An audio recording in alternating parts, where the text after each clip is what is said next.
जपानमधनं एक अत्यंत मोठी बातमी। जपानमध्ये 7.5 रिश्टर स्केल तीव्रतेच्या भूकंपाचा धक्का बसलाय।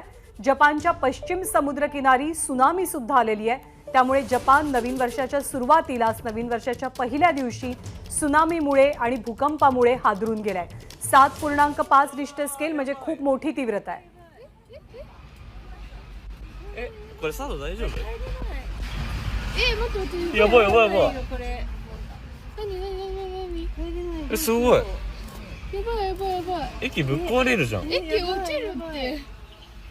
ただいま強い地震が発生したためでおります。ただいま強い地震が発生しております。落ち着いて行動してください。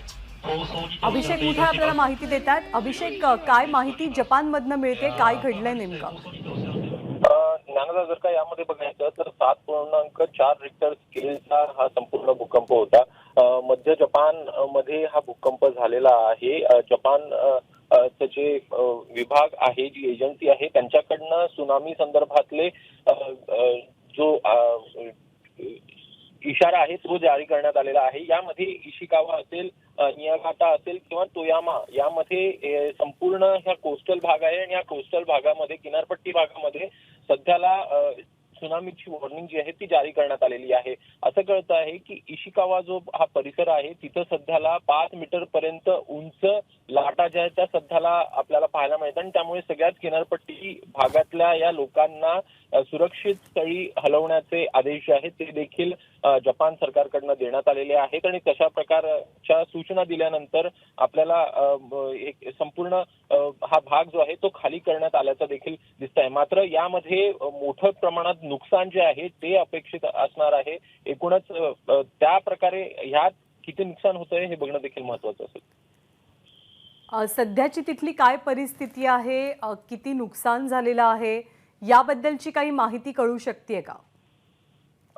जो एकूण पश्चिमी जपानचा भाग आहे, मध्य जपानमध्ये जर का भूकंप झाला असेल तरी पश्चिम जपानचा जो परिसर आहे, जी किनारपट्टी आहे, त्या भागामध्ये ह्या संपूर्ण परिसरामधनं लोकांना सध्याला खाली करण्यात आल्याचं सांगण्यात आलेलं आहे।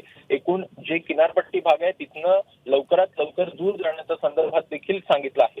यामध्ये किनारपट्टीचे जर का भाग बघायचे तर मी आता जसं सांगितलं की इशिकावा असेल, नियागाटा असेल किंवा तोयोमा हे भाग आहेत आणि इथं प्रामुख्यानं सुनामी संदर्भातला इशारा जो आहे तो देण्यात आलेला आहे।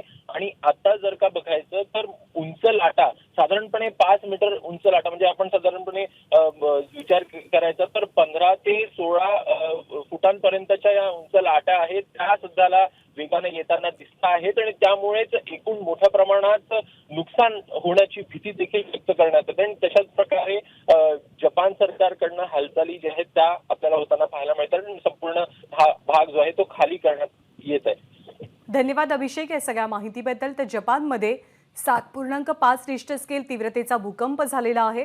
नागरिकांना सावधानतेचा इशारा देऊन जो भूकंप प्रवण क्षेत्राचा परिसर आहे तो रिकामा करण्यास सुरुवात झाली आहे।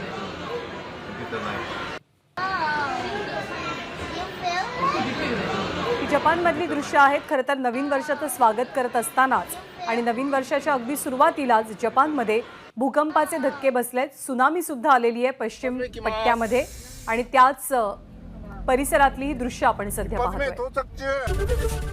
एबीपी माझा, उघडा डोळे बघा नीट।